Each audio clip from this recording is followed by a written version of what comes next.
Tapi saya juga bisa bermain di arena bermain alami yang bukan hanya seru tapi juga menantang adrenalin seperti ini. Air terjun Aling-Aling yang terletak di antara Desa Sambangan dan Desa Ambengan, Bali menjadi keajaiban alam yang menakjubkan. Dengan daya tarik yang luar biasa, serta energi positif yang memancar, air terjun ini menjadi destinasi wisata unggulan bagi para pencinta petualangan alam.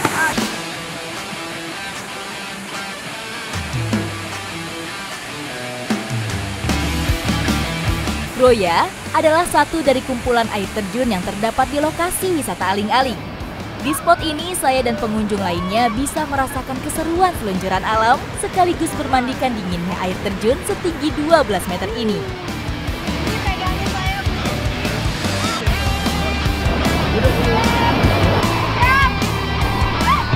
Konturnya yang bergelombang dan hampir vertikal membuat jantung saya berdegup kencang. Ngeri bercampur antusias.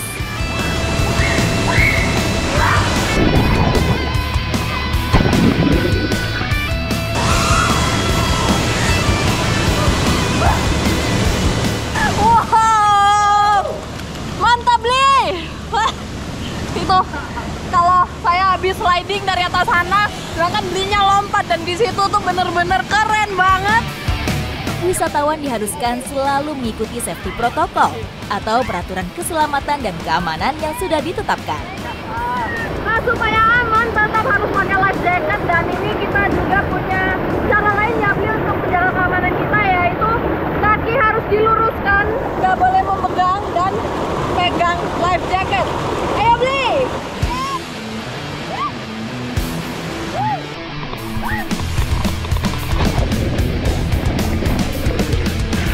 Di kolam sedalam 7 meter ini, saya sempat terseret arus yang cukup deras. Beruntung ada tali yang memang disediakan untuk berpegangan, serta pemandu yang cekatan menolong saya.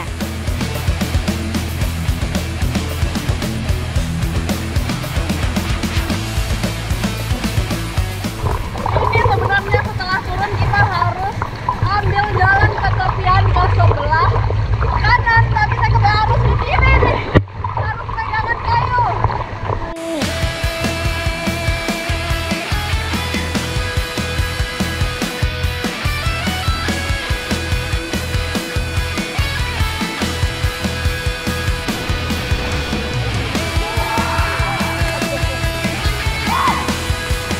Selain seluncuran, cliff jump jadi atraksi andalan lokasi wisata ini. Terdapat 3 tingkatan ketinggian untuk wahana alam melompat tebing di sini. 5, 10, dan 15 meter.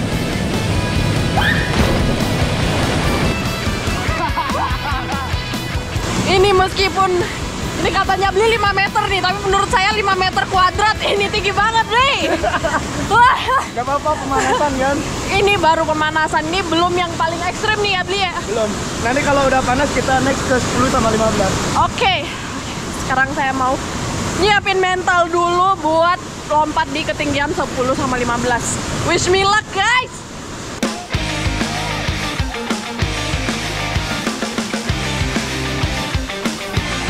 Setelah pemanasan dengan melompat setinggi 5 meter, adrenalin saya semakin terpacu untuk mencoba tantangan selanjutnya di spot air terjun kembar. Di spot yang 10 meter ini saya mau mencoba buat lompat, tapi karena takut banget, mau menenangkan diri dulu.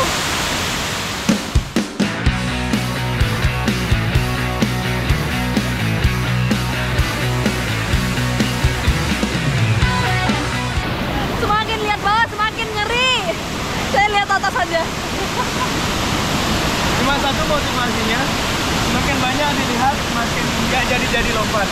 Lebih baik kalau udah siap langsung lompat. Oke, berarti kalau gitu saya mendingan nggak lihat dulu ya. Ya. Oke, saya sambil ngelamun aja.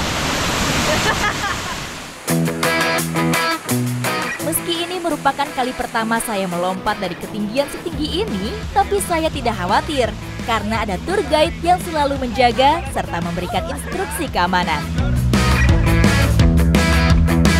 Memang setiap pengunjung yang datang ke sini untuk menjajal arena bermain alami di sini memang memerlukan diwajibkan memang untuk ada tour guide-nya. Sedangkan kalau yang cuma datang untuk lihat pun nggak perlu. Tapi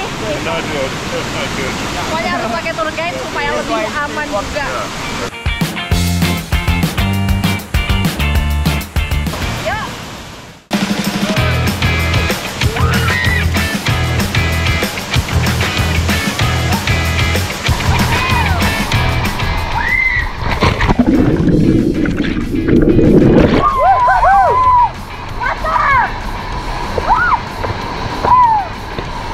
Perasaannya gimana, Bayan?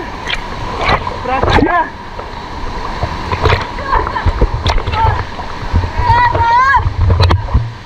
Tapi justru itu tujuannya ya, melawan rasa takut. Tinggi banget.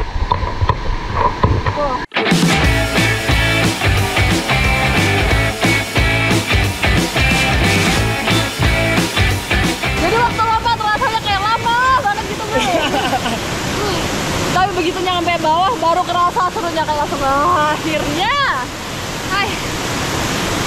Tapi ini tadi karena salah mendaratnya ya. Ya nggak apa-apa sih ini. Ini tanda tangan. Tanda tangan dari alam. Spot air terjun Pucuk jadi puncak dalam wisata saya kali ini. Jika berani, pengunjung diperbolehkan lompat di tebing setinggi 15 meter ini. Namun, saya memilih menonton aksi tour guide saya dari atas tebing.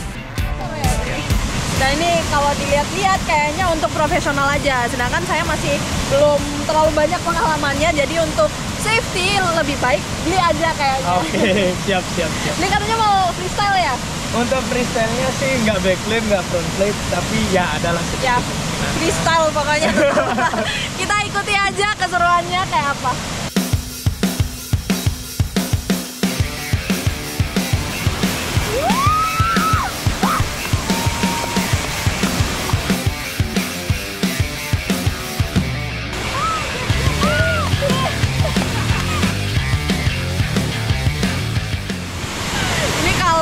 Lompat pasti udah nggak fokus, sedangkan beli karena memang udah tahunan di sini lompatnya bisa freestyle kayak ya, kalau saya udah nggak mampu.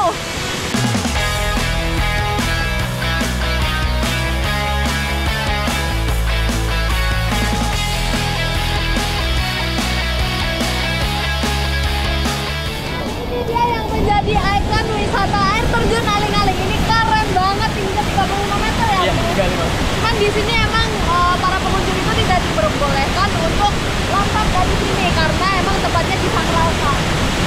Keren banget sih. Ini juga. Keelokan dan kemegahan air terjun Aling-Aling jadi penutup yang sempurna. Sekali lagi, saya kembali berdecak kagum pada pesona Pulau Paradewa. Indonesia dianugerahkan dengan alam yang begitu luar biasa dan hari ini saya sudah menikmati dengan berbagai cara. Nah setelah ini saya akan lanjut untuk mengeksplor Bali yang pastinya nggak kalah seru. Ikuti jejak saya, jejak petualang.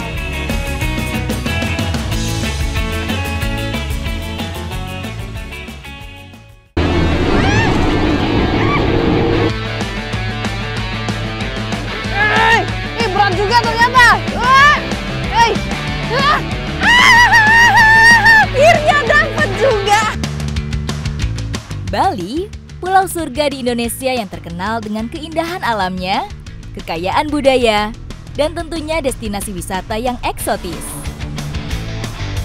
Mengemudi di sepanjang jalan berliku, melewati sawah hijau, dan melintasi pedesaan menjadi cara saya menikmati pesona Pulau Dewata.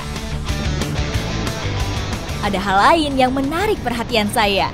Di sepanjang rute Bali Utara berderet kios serta pasar tradisional yang menjajakan buah-buahan serta oleh-oleh khas Bali.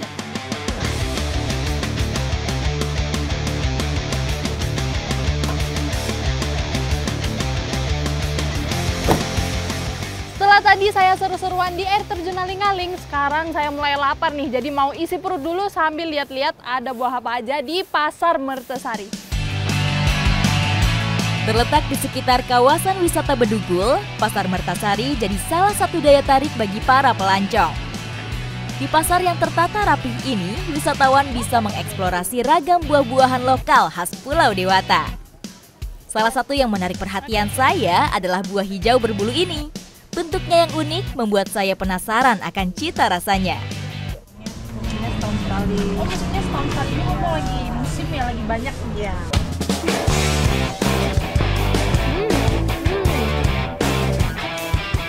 Bener banget, ternyata pas sama namanya, buah salju. Ini ketika dimakan itu rasanya dingin dan manis. Warnanya yang putih berkilau serta teksturnya yang berbulu membuat buah ini semakin mengingatkan saya dengan sensasi salju di negeri 4 musim. Nah, mumpung lagi di Bedugul, saya penasaran banget nih, mau nyobain panen buah ini langsung dari pohonnya. Terima kasih ya, Bu. Sampai jumpa.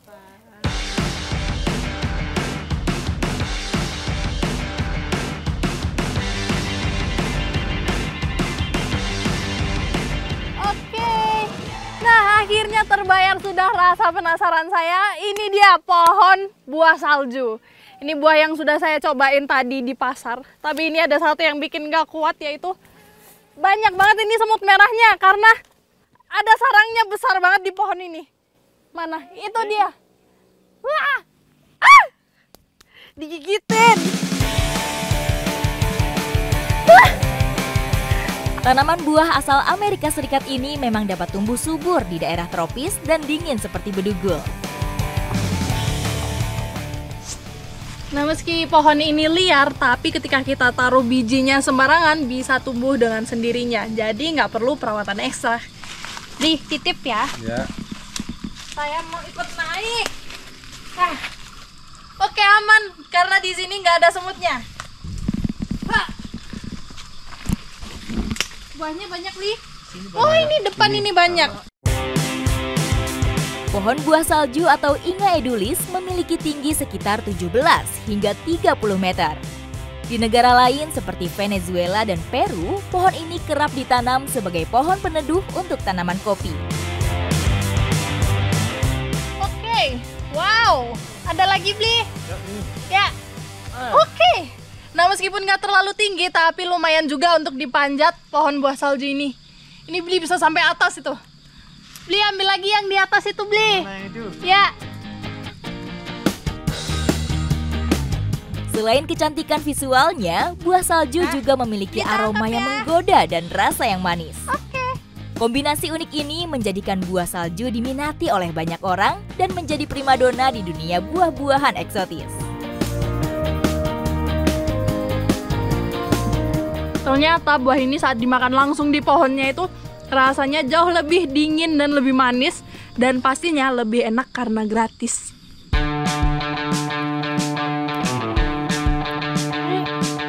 Buah yang juga dikenal dengan nama ice cream fruit ini bukan hanya lezat dijadikan camilan, namun juga memiliki beragam nutrisi seperti zat antioksidan yang baik dalam memperkuat imunitas tubuh, serta mengandung zat antiinflamasi yang dapat melawan peradangan.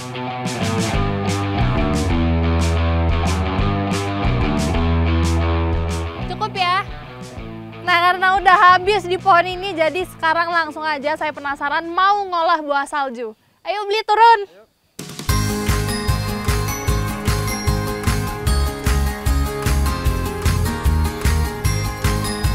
Nah, kalau tadi saya udah panen buah salju, sekarang saya mau ngolah nih. Tapi bukan bagian dagingnya, justru saya mau ngolah bagian bijinya. Karena kalau kata orang-orang nih, bagian bijinya itu enak kalau dikonsumsi. Di Bali, buah salju biasanya hanya dimakan mentah tanpa diolah. Rasanya sendiri sudah cukup menggelitik lidah. Tapi di beberapa negara bukan hanya buahnya yang dikonsumsi. Bijinya kerap kali dimasak untuk dijadikan camilan. Nah, ini udah kepisah biji sama dagingnya. Dan ini airnya juga udah mendidih, langsung aja kita masukin ya.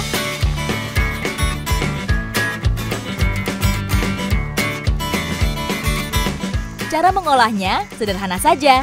Masak biji buah salju dengan garam dan rebus hingga matang. Warnanya yang hitam mengkilap akan berubah kecoklatan ketika siap dikonsumsi. Wah, ini kayaknya udah mateng nih. Nah, ini bijinya udah mateng, paling enak kita makan ini sambil minum kopi. Ya, beli. Ya. Oke. Panas. Wah, udah ini mantap.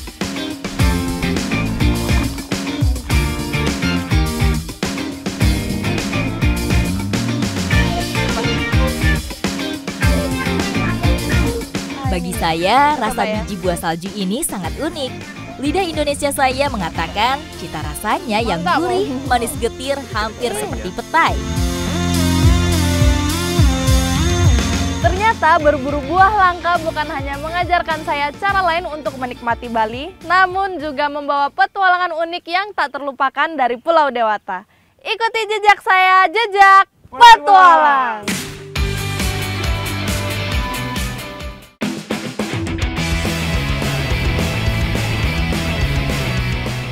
Bersama teman-teman dari Jeep Tour Pesona Pupuan, sesuai sama namanya, hari ini kita akan jalan-jalan mengelilingi kebun kopi yang ada di Pupuan.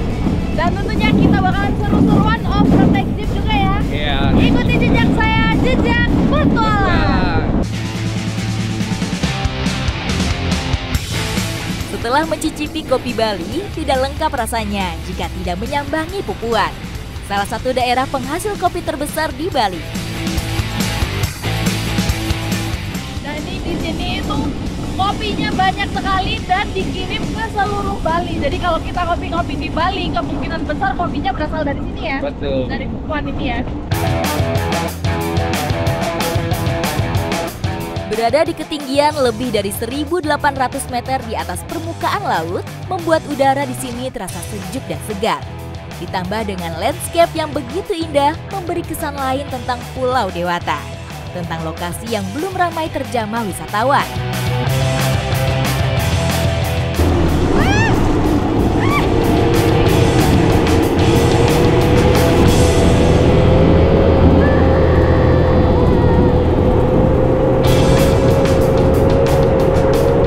Jalannya ngeri banget. Namun, berwisata di kebun kopi ini bukan jadi satu-satunya tujuan saya hari ini. Bersama warga lokal, saya mau berburu hasil alam sekitar untuk diolah dan tentunya mengisi perut yang sudah mulai lapar. Nah, kita udah nyampe di Sungai Tukadieh Kelih dan mumpung semalam habis hujan nih, langsung aja kita nyari ikan sidat. Karena ikan sidat itu munculnya setelah hujan dan di sungai yang ada kubangan-kubangan dalam seperti ini. Berburu sidat jadi kegiatan sehari-hari warga lokal. Terlebih karena banyaknya sungai kecil yang biasa menjadi habitat sidat liar. Julid, sebutan masyarakat Bali untuk target tangkapan kami kali ini. Nah, ini sekarang saya lagi nurunin umpan ke bagian kubangan-kubangan yang dalam dan airnya keruh seperti ini nih. Karena ikan sidat itu suka berada di dasar-dasar sungai. Oke, nah sekarang kita main sabar-sabaran, harus nunggu soalnya. Dapat. Wow, Nih, ambil. di mana dapetnya? Tuh di bawah tadi. Keren banget, bisa dapet sidat besar. Oke. Wih, keren. Ini bapaknya bisa dapat sidat sebesar ini. Iya. Tadi di bawah dapat. Bagi masyarakat awam, sidat dan belut seringkali dianggap hewan yang sama.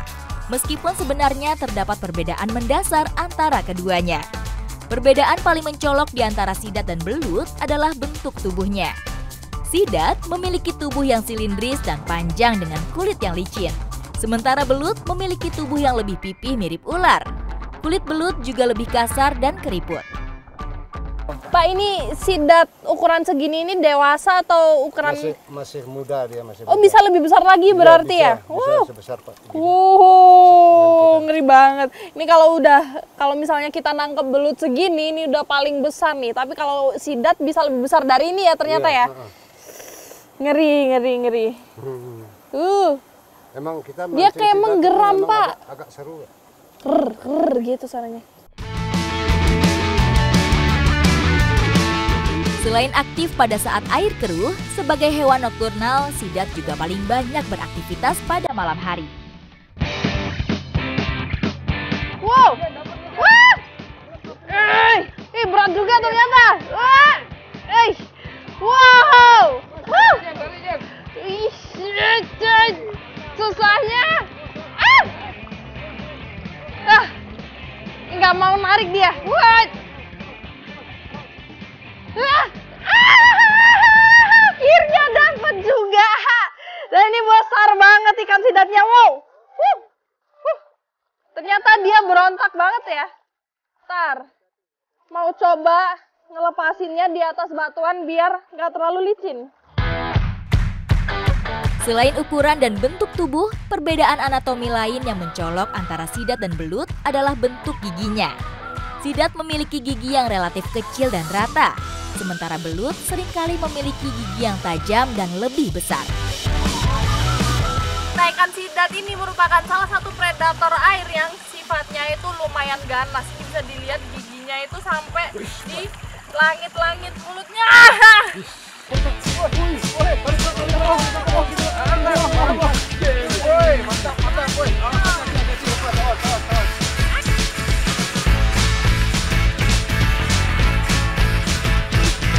Bisa ngeliat kayak ular. Wah, ini dia ikan sidat hasil kita mancing hari ini. Wah, lumayan besar-besar ya. Nah, ikan sidat ini mau langsung kita olah menjadi olahan khas Bali, yaitu apa, Om? Tempe julid. Tempe julid. Ikuti jejak saya, jejak petualang.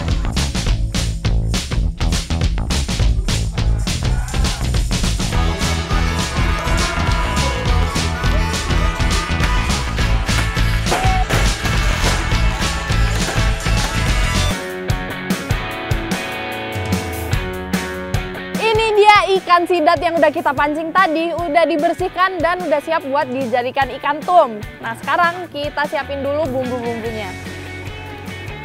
Tapi aku potong-potong ya. Oke.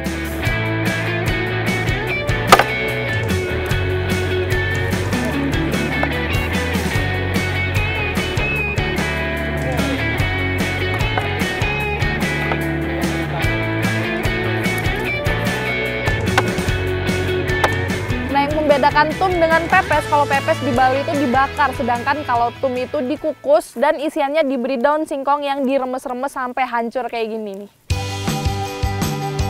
Selain bisa menambah cita rasa, daun singkong muda juga dipercaya warga lokal dapat menghilangkan aroma anyir dari ikan sidat. Nah, ini ikan sidatnya udah dipotong kecil-kecil, daunnya juga udah siap. Bumbunya udah siap, Om? Udah. Nah, ini bumbu genepnya juga udah siap nih, tinggal dicampur semua sebelum dibungkus pakai daun pisang. Ini apa dulu yang dicampur, Om? Yuk, campur bareng aja dagingnya. Masukin ya? Iya, ya. Oke. What?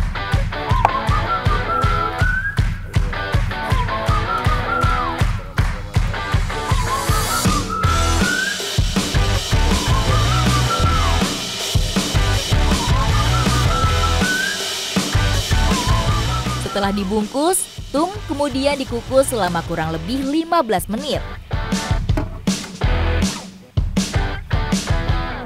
Daging sidat yang lembut membuatnya cepat matang. Oke, tum sidatnya sudah matang nih, tinggal makan bersama-sama. Yuk, makan semua, silakan. Bagi saya, cita rasa tum bejulit ini tak kalah dengan olahan sidat dari Jepang. Justru dengan rempah yang beraneka ragam semakin menambah kelezatan ikan air tawar ini. Ditambah dengan sensasi pahit daun singkong yang semakin menggelitik indera perasa saya. Ternyata ketika diolah menjadi tum seperti ini, rasanya itu enak banget seperti belut, seperti ikan gabus. Dan ini nggak ada amisnya sama sekali karena terbantu oleh daun singkongnya yang banyak ini. Apalagi ini bumbunya enak banget. Enak banget. Pedas dan gurih.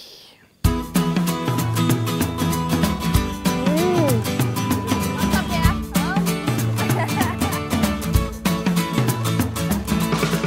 Menjelajah Pulau Dewata dengan jeep wisata dan berburu ikan sidat menjadi cara yang tepat bagi saya untuk melihat Bali dari sisi yang berbeda. Apalagi ditutup dengan hidangan khas warga sekitar.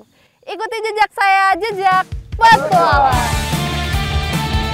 Setelah menikmati suasana pupuhan dari pagi hingga terbenamnya matahari, petualangan saya masih belum berakhir. Kali ini, saya ingin menyempurnakannya dengan berbagi kegembiraan bersama kawan dan kerabat. Di area camping ground Kebun Kopi Pupuhan, hari ini saya bersama teman-teman TDI Bali sedang menikmati hangat dan serunya momen kebersamaan. Mengadakan aktivitas berkemah tidak lengkap rasanya tanpa menikmati kuliner dan bakar-bakaran. Ini kita lagi bakar-bakar sate dan ini adalah sate ikan yang langsung dibuat di sini tadi, langsung juga digrill di sini. Ini rasanya enak banget pasti. Menu kali ini adalah sate ikan Bali, hidangan legendaris yang tentunya sudah tak asing lagi bagi masyarakat tanah air. Bahan utama sate lilit ini adalah ikan tenggiri dan tuna. Bumbu yang digunakan adalah bumbu genep, yaitu bumbu dasar andalan warga Pulau Dewata. Masih panas.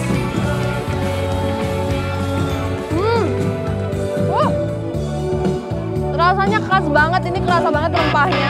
Dagingnya juga lembut, enak banget.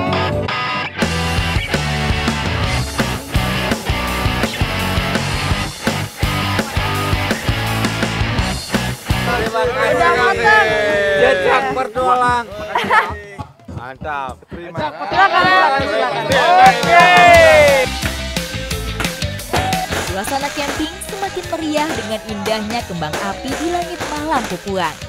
Tak lupa juga pesona api unggun yang menari di tengah kebersamaan kami.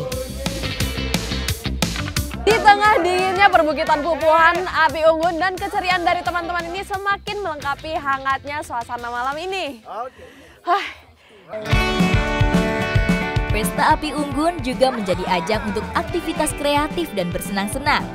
Bercanda tawa, berdendang lagu-lagu sederhana, hingga menari di sekitar api unggun menjadi kegiatan yang memperkaya pengalaman camping saya. Rasanya lengkap sudah, saya mengukir petualangan indah di bawah langit Pulau Surga. Anugerah dari yang pernah kumi.